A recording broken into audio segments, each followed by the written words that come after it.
Yes! Bon dimanche tout le monde, j'espère que vous allez bien, j'espère que vous passez un beau week-end. Écoutez, comment ne pas passer un beau week-end quand c'est le retour du football en ce dimanche, donc je ne suis plus, à partir de maintenant et pour plusieurs semaines à venir, le show le plus pertinent à écouter le dimanche. Évidemment, la NFL va prendre le dessus sur moi, donc j'espère que les views ne seront pas trop en baisse.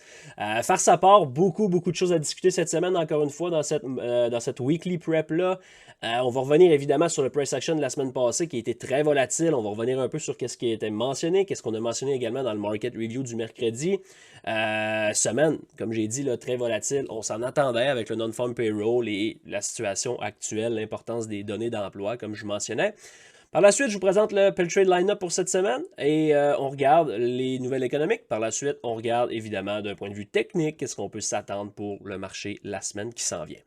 Avant de commencer, encore une fois, aujourd'hui, on va mettre l'emphase vraiment sur comprendre et le pourquoi de la chose, dans le sens l'ordre des choses qui est si importante et où ce que, tu sais, les gens qui cherchent des alertes ou qui écoutent mes vidéos en cherchant des trades à prendre, évidemment, c'est pas le but. Ça donne des idées, possiblement, ça donne surtout des zones de surveillance, mais si vous ne comprenez pas, encore une fois, qu'est-ce qu'on fait, ça peut avoir l'air d'une semaine où on s'est complètement planté, alors qu'au final, ça a été une de mes meilleures semaines depuis le début de l'année. Ben, quand même, une des très bonnes semaines depuis le début de l'année. Qu'est-ce que je veux dire par là? C'est que notre approche la semaine dernière était un petit peu plus bullish, disons-le.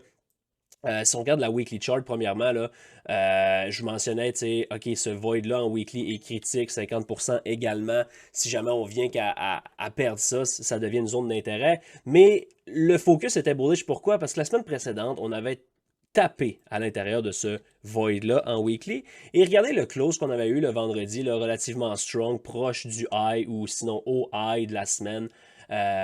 Donc, personnellement, qu'est-ce que je mentionnais pour la semaine passée?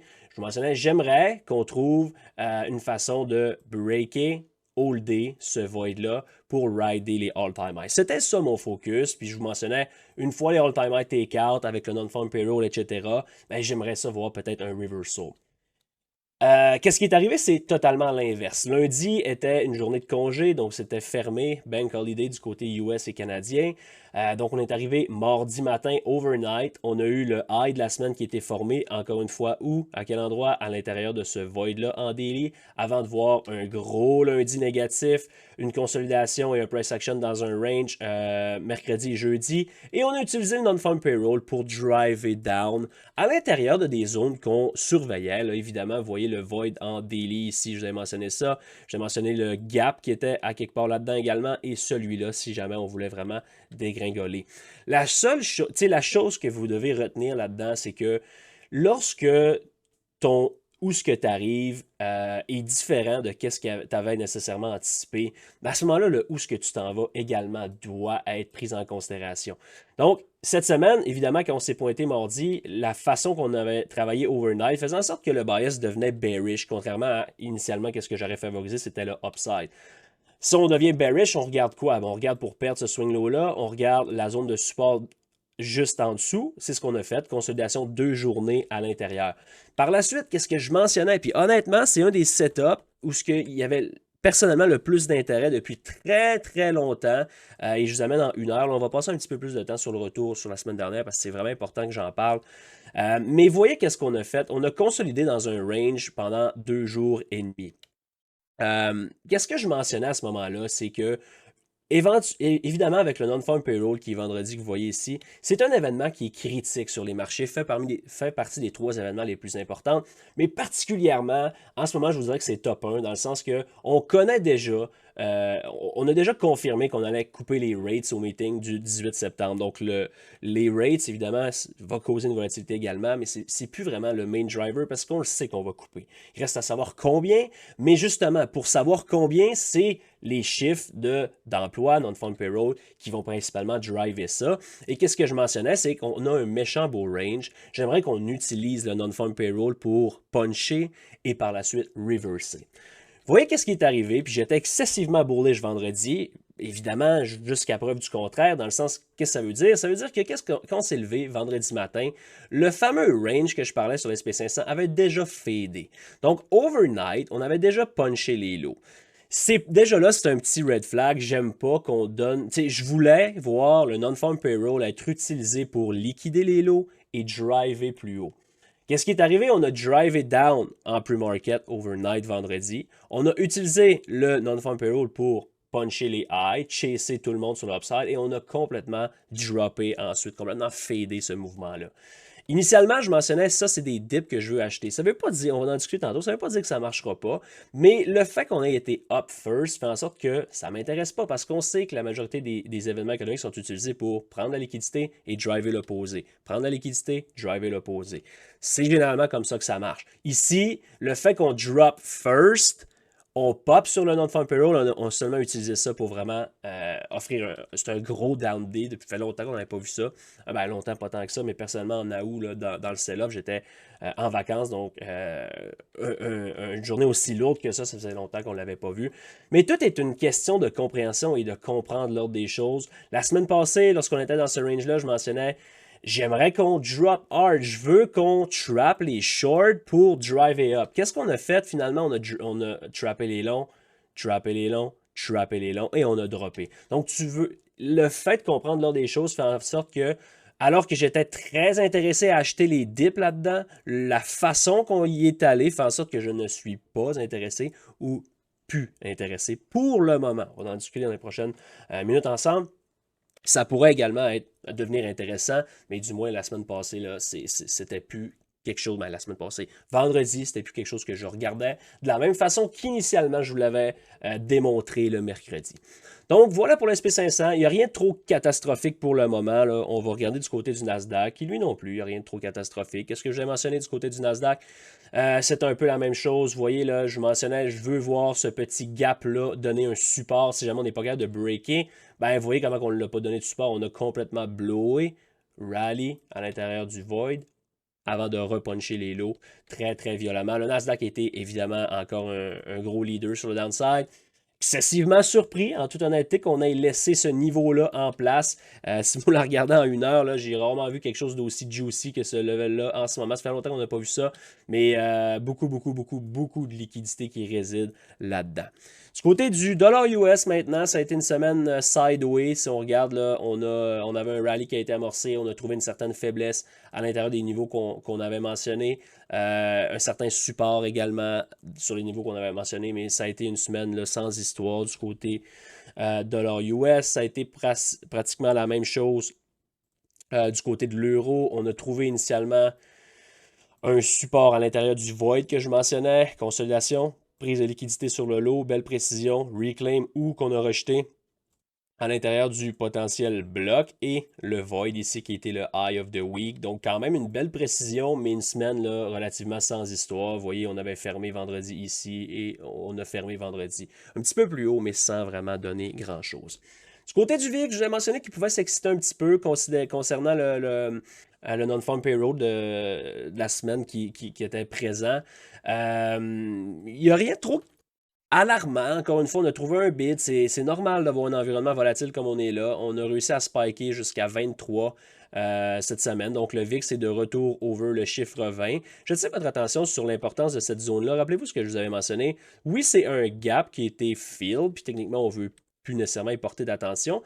Mais la raison pour laquelle j'y porte d'attention, c'est que c'est le gap, le début du spike de volatilité qu'on a eu. Donc, cette zone-là, c'est une zone de référence et on s'y est référé, là, encore une fois, cette semaine. Une fois qu'on est passé over le chiffre, en plus, c'est le chiffre 20, on a réussi à trouver un support là-dedans.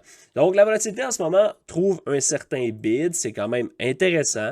Il ne faut pas paniquer encore une fois, on va en discuter tantôt, mais j'aime quand même, là, depuis longtemps, c'est un VIX qui reprend vie. Là. Ça fait longtemps que je n'ai pas vu le VIX, la volatilité se réaliser sur un événement économique. La majorité du temps, depuis un an et plus, on a un bid avant la nouvelle, on a la nouvelle, peu importe, négatif, positif, le VIX se fait crush et la volatilité ne se réalise pas. Cette fois-ci, ça a été l'inverse. On a vu un VIX qui a fill le gap initialement et la volatilité s'est réalisée par la suite sur le non-farm payroll. Donc, intéressant, disons-le comme ça. Du côté des yields, ça a été sideway également. Ça a été vraiment un vendredi spécial. On a vu un lower low du côté des yields, mais il n'y a pas eu une réaction tellement majeure. Donc, rien à signaler, du moins pour le moment. Probablement rien à signaler jusqu'au prochain Fed meeting. Maintenant, qu'est-ce qui nous attend cette semaine? Je veux commencer par vous présenter le line-up. Beau line-up encore cette semaine. Capsule éducative sur les divergences mardi. À tous les mardis, pour les membres Discord, on a des capsules éducatives qui sont enregistrées et disponibles pour les membres Premium. Market Review hebdomadaire qui vont être faites encore une fois mercredi. Et le retour des blogs cette semaine sur vendredi 13. C'est pas un très très beau chiffre, disons-le comme ça. Mais je vais parler un peu plus de psychologie. Les blogs sont un peu plus axés sur la psychologie. Sortir d'une bad streak, d'une mauvaise séquence, ça va être quelque chose qu'on va discuter dans ce blog-là. Je vous invite également, si ce n'est pas fait, à aller regarder les vidéos sur Trade Recap, TradeZilla. C'est une playlist que je fais qui est disponible à tout le monde. 2-3 recaps. En fait, je recap les trades qui sont pris tous les jours ou durant la semaine.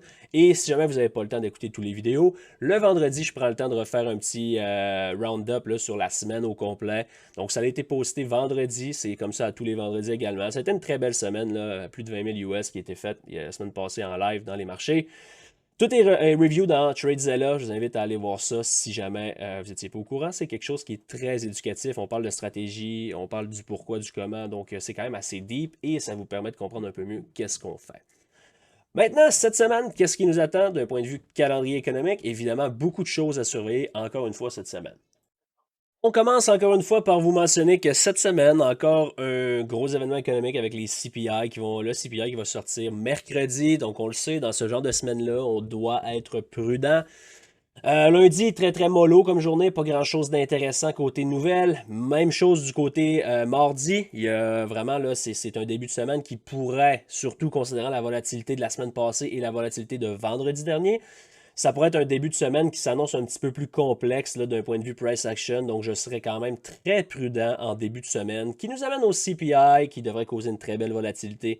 Mercredi, je m'attends à avoir un CPI qui fit les estimations. Je ne m'attends pas nécessairement à avoir de surprise de ce côté-là. Je ne dis pas qu'éventuellement, ça ne va pas devenir un enjeu, mais pour le moment, on est à moins d'une surprise. C'est sûr que si l'inflation tick up et est plus haut qu'anticipé, attendez-vous à une énorme volatilité sur les marchés. Sinon, sans dire que ça va être un non-event, il va toujours avoir une volatilité associée à ça, mais je m'attends à quelque chose d'un petit peu plus mollo, là, contrairement aux, comme je l'ai mentionné, les non-farm payroll en ce moment, les chiffres d'emploi, c'est vraiment ce qui drive le marché le plus. 10-year note auction également à 13h qui va être intéressant. Jeudi, on a le PPI, étant donné qu'il suit le CPI, on devrait avoir un petit peu moins de volatilité associée là-dessus. Jobless Claim, qui on voit depuis déjà 2-3 semaines, une volatilité qui est grandissante, encore une fois reliée au chiffre d'emploi, donc intéressant à 8h30. Et vendredi, quand même une belle journée côté nouvelle économique avec le Michigan Consumer Sentiment. C'est ce qui va avoir mon attention là, vers 10h. Mais overall, c'est une semaine qui est assez tranquille, à l'exception du CPI, évidemment. Du côté des earnings, la saison est pas mal terminée, mais Oracle qui est quand même à surveiller. Si vous êtes encore dans la folie GameStop, c'est des earnings qui sont là également, donc soyez-en conscients. Et Adobe, également un titre qu'on transige à l'occasion, qui reporte ses earnings jeudi après la fermeture. Maintenant, si on regarde du côté technique, c'est vraiment intéressant où ce qu'on se situe actuellement. Je vous le dis, je vous avais mentionné initialement, là, il y a une couple de semaines, quand on a vu la volatilité, je mentionnais, je m'attends pas nécessairement à ce qu'on range. Puis en ce moment, ben, on pourrait dire quand même qu'on range, mais c'est tellement volatile comme range que c'est quand même transigeable. Je continue à penser qu'on va avoir de la grosse volatilité, une grosse direction plus tôt que tard, considérant tout ce qui s'en vient. Faites une croix sur votre calendrier. Là. Je ne reparlerai pas de ça aujourd'hui, mais l'importance de la semaine du 18 septembre où ce qu'on a le Fed Meeting, le VIXpiration et le Quad OPEX de septembre, c'est une date vraiment là, critique actuellement et je veux dire, personnellement, je ne serais pas surpris qu'on ne voit pas grand-chose de trop sexy jusque-là. On rentre dans une fenêtre pré-OPEX, justement pré-Quad OPEX, où ce que normalement, je vous mentionne, hey, les flots, le marché devrait être supporté. Oui et non, parce que considérant l'énorme volatilité qu'on a eue au cours du corps, mais au cours des dernières semaines, c'est plus difficile de comprendre le positionnement et dire, OK, est-ce qu'on est plus dans un marché où ce que les flows sont supportifs ou est-ce qu'on est dans un marché où ce que les flows sont négatifs? C'est un petit peu plus complexe. On devrait le voir assez rapidement cette semaine si vous voyez de la faiblesse qui est grind des backups, toute la semaine, à chaque sell-off qu'on grind back up, ben, à ce moment-là, on va parler un peu plus de marché qui est supporté. Si on regarde vraiment d'un point de vue technique, si on regarde la weekly chart, c'est sûr que c'est pas un très beau close. C'est même la semaine la plus négative qu'on a eue depuis 2023 sur le SP500, qui est une semaine de down 4,4%. Tu sais, c'est quand même, c'est majeur comme faiblesse qu'on a vu. Mais il faut quand même comprendre la force qu'on avait eue également sur le bounce, sur ce que je vous parlais d'un genre de gamma squeeze important.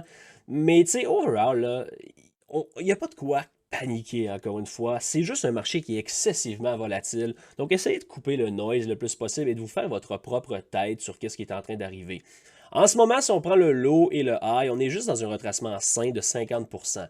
Est-ce que ce retracement sain-là peut devenir un sell-off complet? Absolument. Est-ce que ce retracement sain-là peut redonner un break higher en 2-3 jours? Absolument. On ne peut pas nécessairement faire grand-chose d'autre que surveiller la réaction sur certains niveaux actuellement. Encore une fois, la volatilité est excessivement grande. Je vous ai parlé de l'ordre des choses de vendredi. Je n'ai pas nécessairement vu qu'est-ce qui me plaisait le plus pour faire confiance à ce dip-là. Mais overall, je vous dis souvent, il faut interpréter comment on se rend à un endroit, mais ce n'est pas nécessairement toujours la réponse exacte. Ça se peut que ça soit suffisant. Le higher high qui drop le low qu'on vient de voir soit un swing low qui reste en place un bon bout de temps, c'est possible. Personnellement, j'aime pas la façon qu'on y a été, mais maintenant, on va surveiller comment on réagit. J'attire votre attention sur la précision de ce void-là. Regardez comment on a tické le low et regardez le close de la semaine. Ça, là, c'est le genre de choses que j'observe et qui me parlent beaucoup. La façon qu'on ferme les chandelles, c'est toujours qu'est-ce qu'on va faire le plus confiance. Et ici, clairement, on voit le désir de holder 50% de ce void-là. Pour ceux qui me suivent depuis comme quelques semaines, j'interprète encore ce flip-là comme étant très pertinent, mais je l'enlève du graphique parce qu'il prend beaucoup il saisit un peu, là, je veux pas qu'il y ait trop de couleurs sur mes graphiques, mais comprenez-moi bien, cette zone-là demeure une zone de support importante à mon humble opinion, et on est encore à l'intérieur du void, donc ça rajoute une couche de confluence. Qu'est-ce que vous voulez surveiller cette semaine? C'est vraiment comment qu'on va ouvrir. Encore une fois, là, avec ce gros range-là, c'est rare de voir une semaine où ce que l'open et le high of the week et le close est vraiment le low of the week. Ça démontre beaucoup de faiblesse, oui, mais considérant qu'on arrive dans une semaine pré-OPEX, considérant qu'on n'a pas de nouvelles économiques jusqu'au mercredi avant le CPI, je m'attends vraiment à un début de semaine un peu plus slow. Probablement peut-être voir favoriser un certain rally là-dessus.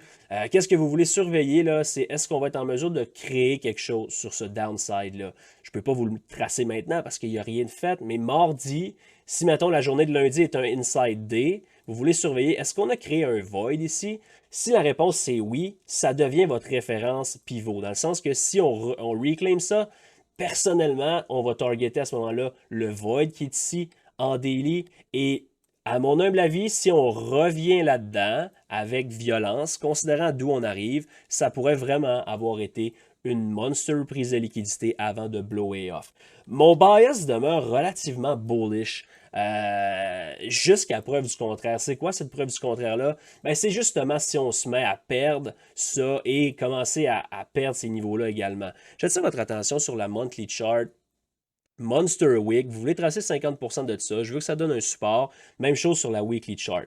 Donc, je vous dirais là, cette semaine, 5200 est vraiment une ligne dans le sable. Dans le sens que si on va passer du temps là, il faut que ça soit ultra, ultra, ultra quick. Ça veut dire quoi? Ça veut dire que, OK, on pourrait consolider CPI qui nous drive down et on reclaim. Si on voit quelque chose du genre qui se forme dans ces lots-là, je suis extrêmement, extrêmement bullish. Sinon, bien évidemment, là, il faut quand même considérer le fait qu'on peut continuer à slipper.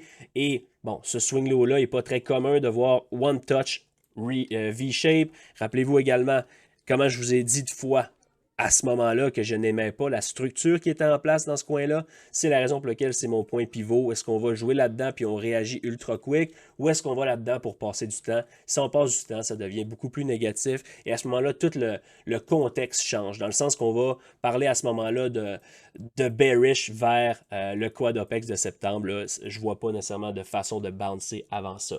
Qu'est-ce qui se passe dans ce quad OPEX-là? Ça va être le dernier quad OPEX avant la fin de l'année. Ça va être critique, beaucoup, beaucoup, beaucoup de repositionnement, de hedge, etc. qui vont rentrer en ligne de compte. Annonce également des rate cuts. Vous savez, Historiquement, des rate cuts, c'est pas nécessairement une réaction qui est positive sur les marchés, mais c'est quand même un événement qui devrait pomper le marché à très court terme. Personnellement, vous le savez, je suis plutôt bearish overall, fin 2024, début 2025, mais je serais surpris qu'on soit vraiment juste en train de donner le début de ce move-là avec la façon, la structure qu'on a en place. Je vous dis pas que c'est complètement pas solide, là. C'est quand même bien solide sur certains points. Mais je la trouve un petit peu trop évidente. Personnellement, je continue à penser qu'on peut avoir un blow-off avant de retourner beaucoup plus bas et beaucoup plus violemment. Ça se peut que je sois wrong, puis je suis pas positionné actuellement, donc peu importe, je vais m'adapter. Mais c'est ce que je favoriserais. Si jamais on continue à slipper puis qu'on se ramasse là, ben là, ça commence à être beaucoup plus sérieux. Là. Honnêtement, on verra en temps et lieu, mais si jamais on a comme une continuation down après le quad OPEX et que l'annonce des rate cuts a aucun effet sur le marché, à ce moment-là, le bias et ma vision où ce que je suis bearish vers fin 2024, début 2025 pourrait vraiment être maintenant. T'sais, ça pourrait être la fenêtre actuelle. N'oubliez pas une chose, il y a beaucoup de risques en ce moment dans ce marché-là, considérant tout ce que vous savez là, avec les tensions et les conflits mondiaux. Mais jusqu'à preuve du contraire, pour l'instant, c'est un dip que je regarde encore pour trouver des positions longues avec un risk-reward qui est intéressant. Je ne suis pas positionné dans rien, j'observe, mais c'est ma vision pour le moment. Du côté du Nasdaq, sensiblement la même chose, avec un peu plus de faiblesse. Monthly chart, tracé 50% de la wick, c'est là qu'on est actuellement. Weekly chart, 50% de la wick, c'est votre ligne dans le sable en ce moment pour demeurer confiant. Faut pas négliger ce bottom-là, qui initialement était mon target. On l'a à peine liquidé. One touch comme ça, c'est rare que ça reste en place. C'est la dernière ligne de défense. Ben, je veux dire, les niveaux ici là, sont la dernière ligne de défense avant de commencer à aimer ces niveaux-là. Comme je l'ai dit, ces niveaux-là, c'est pas vraiment intéressant. Si on les perd, ça commence à être vraiment du sérieux. On va avoir effacé la totalité de l'année 2024. Donc, c'est pas le genre de choses que vous voulez voir si vous êtes bullish. Du côté un petit peu plus short term pour cette semaine, vous voulez observer également qu'est-ce qu'on va créer lundi. Si on a un genre d'inside day, vous voulez identifier le void qui va être créé, vous voulez voir comment on réagit. Touch, OK, bearish, on flip bullish, on bullish vers où? Vers ce void-là et vers le gap qui est ici. La semaine passée, on le surveillait comme support, maintenant on va le surveiller comme résistance. Par contre, le fait qu'on ait été down, consolidation, down, si on revient, je serais quand même surpris qu'il soit utilisé pour driver down. Pas impossible, encore une fois, mais la structure qu'on a en place, si on flippe quelque chose qu'on crée ici, j'aime vraiment l'endroit où on trouve un certain rebond actuellement. Si on va plonger un peu plus loin, j'attire votre attention, je ne l'ai pas montré sur le SP500, mais on pourrait en parler là. Vous voyez les deux gaps qui ont été filled ici cette semaine, c'était des targets intéressants quand on a flippé bearish. À partir de là, ce gap-là ici, il faut peut-être le mettre en 15 pour que vous voyez mieux. Vous voyez le gap qui est ici. Gap up, gap fill, une portion, et move up. Ça ici, là, honnêtement, si le marché a à demeurer strong, je ne voudrais pas qu'on vienne fill ça. Pourquoi? Parce qu'on agit en ce moment comme un gap and go et on a gap and go, retest, push. Donc, on l'a déjà tapé. Vous pouvez le voir un peu comme un void, dans le sens, OK, quand on crée un void, on le tape puis on run. Qu'est-ce que je vous dis? Je ne veux pas qu'on revienne dedans. Mais c'est un peu la même chose là-dessus. Je le trace parce que si on a à être bearish, ça va être un target A+++. Mais jusqu'à preuve du contraire, c'est une zone où ce que je ne voudrais pas que le price action revienne si on veut demeurer confiant, bullish. Rappelez-vous cette structure-là que je n'aimais pas, c'est là qu'on est, on a effacé la totalité. Il faut absolument qu'on hold là-dedans, sinon ben, c'est gap fill à ce moment-là, lower low, à ce moment-là, on va parler du double bottom également, qui pourrait devenir vraiment, vraiment intéressant. Mais encore une fois, personnellement, je ne vois pas de panique là-dedans. Je vois un marché qui est news-driven, où ce qu'on a eu peut-être pas la réaction que je voulais. C'est la raison pour laquelle je ne suis pas super confiant avec ce dip-là. C'est la raison pour laquelle je ne suis pas prêt à acheter dans cette faiblesse-là. Je vais plutôt surveiller comment on réagit pour me positionner. Si jamais ça continue de fader, évidemment, un peu comme la semaine passée, on va simplement flipper et commencer à chercher un peu plus des shorts sérieusement. Je m'attends à un début de semaine qui va être très mollo, un CPI qui va être probablement le point pivot de la semaine. Donc, si jamais on est sideway down, CPI accélère, j'aime le reversal. Si on est sideway up, CPI drop, j'aime le short de façon plus sérieuse. Je m'attends à ce que mercredi soit fort probablement le high of the week, low of the week, selon comment qu'on va avoir transigé lundi et mardi. Si on ouvre ce soir et qu'on a un début de semaine ultra bearish, je vais commencer à trouver ça beaucoup plus sérieux parce que honnêtement, je ne m'attends pas à un marché très directionnel en début de semaine. Donc, si c'est le cas, ça va vouloir, ça va être un signe quand même très, très négatif. Du côté du dollar US maintenant, c'est encore une fois sideways. Je ne suis pas un fan de cette base-là. Vous voyez, là, pour l'instant, on est quand même sideways depuis comme mi-août. Donc, ça fait comme une vingtaine de jours qu'on est sideways là-dedans. Vous voulez surveiller qu'est-ce qu'on a créé ça vendredi, le void ici. Est-ce qu'on est capable de reclaim? Si on reclaim, j'aime au moins un leg higher à l'intérieur du void en weekly. Si on rejette encore une fois, pardon, si on rejette encore une fois, ou même qu'on commence à downer en début de semaine, ben ça ici, personnellement, c'est pas. Le travail n'est pas terminé, à mon humble avis. J'aime le chiffre 100 également. Donc, ces dollars ultra faibles pourraient aider les indices à survivre. Du côté de l'euro, sensiblement la même chose. Quand même, là, comme je mentionnais tantôt, les éléments qu'on surveillait ont bien réagi. On peut considérer ça encore une fois comme dans un range, 50% de ce range-là actuellement.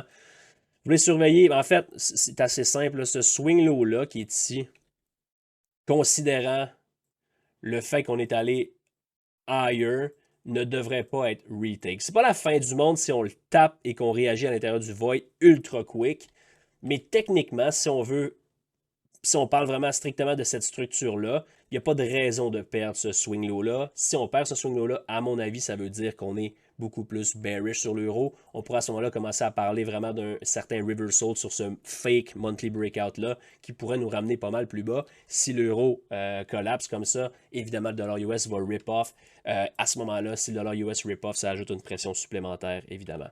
Du côté du VIX, vous voulez le surveiller du coin de l'œil cette semaine. C'est sûr que si on se ramasse à 30-35 et qu'on s'en va peut-être fill le gap qui réside ici sur le VIX, à ce moment-là, on va parler de quelque chose de beaucoup plus sérieux. Tant qu'on est, je dirais, en dessous de 30, c'est la ligne dans le sable. C'est pas la fin du monde si on se ramasse à 30 sur un certain sell-off, mais si on accélère et qu'on a d'autres journées de 2-3% down sur les indices, écoutez, on va parler de quelque chose de plus sérieux, évidemment. À l'inverse, si le VIX crush cette semaine, ça pourrait être intéressant. Je serais surpris de le voir revenir beaucoup en dessous de 20 en début de semaine, considérant le CPI. Donc, je m'attends encore une fois à un VIX qui va avoir un certain bid. Je m'attends à un CPI qui va être sans histoire. Donc, est-ce que la volatilité se réalise? Est-ce qu'elle se fait crusher sur le CPI? Ça va être un point pivot, un point tournant là, cette semaine, évidemment. Les yields également. Gardez-la à l'œil, là. Il n'y a rien de trop catastrophique. Ben, catastrophique n'est pas le bon mot, mais il n'y a rien de trop intéressant à surveiller là-dedans. Évidemment, si le CPI tic plus haut, ça va changer l'histoire de la semaine, mais je ne m'attends pas nécessairement à un beat là, ou un miss sur le CPI. Donc, je m'attends probablement à un sideway week, encore une fois, sur les yields, jusqu'au Fed meeting. Ça ressemble à ça, déjà un peu long comme prep, mais honnêtement, je pense que c'en est une bonne. Il y a beaucoup de choses que je voulais mentionner, puis je pense que je l'ai fait de la façon que je le voulais.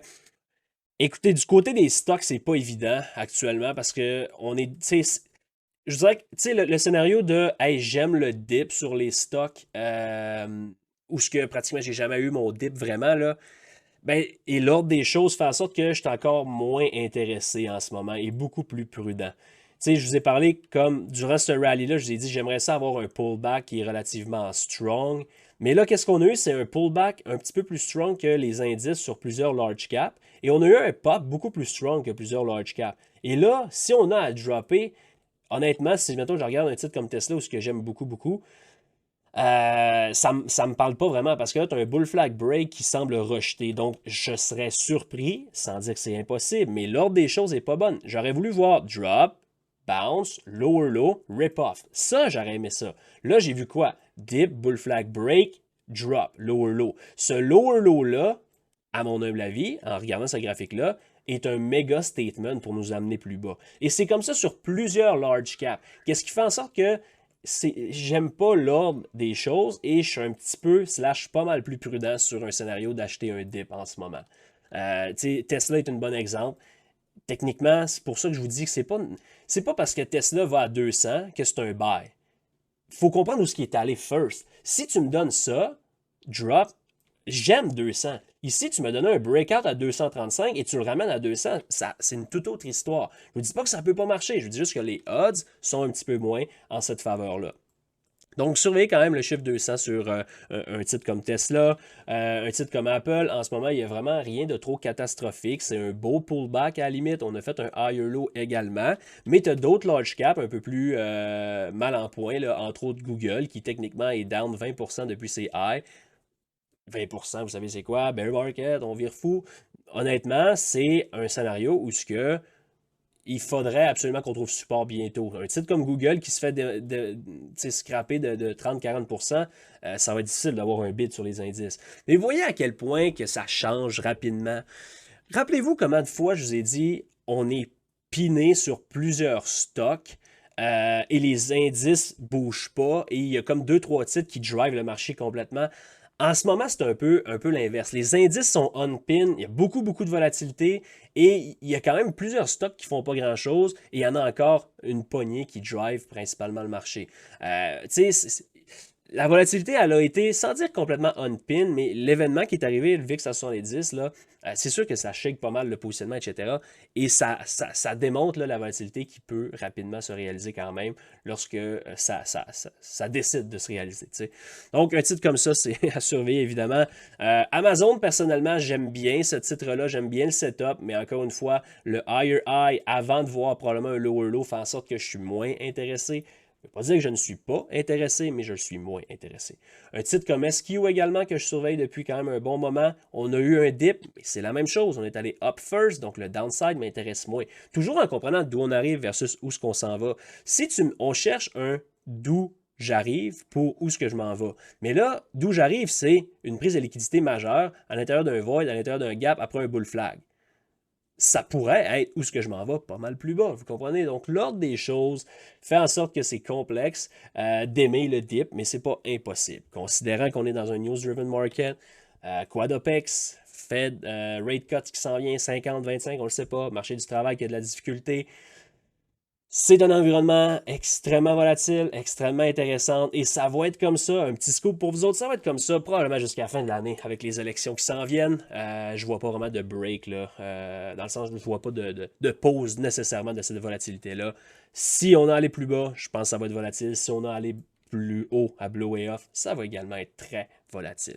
Donc, retour rapidement sur ce que j'ai mentionné. Bullish jusqu'à preuve du contraire. Bearish si on perd certains niveaux clés. Et surveillez lundi, mardi, vraiment ça va framer votre semaine avec le CPI de mercredi. Est-ce qu'on est capable de créer quelque chose et de l'invalider? Est-ce qu'on crée quelque chose, on le valide? C'est vraiment autour de ça qu'on va framer cette semaine.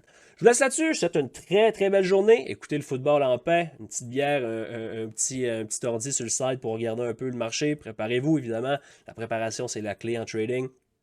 Je vous souhaite une très belle semaine, une très belle journée et on se voit dans le Discord dès demain matin. Salut tout le monde.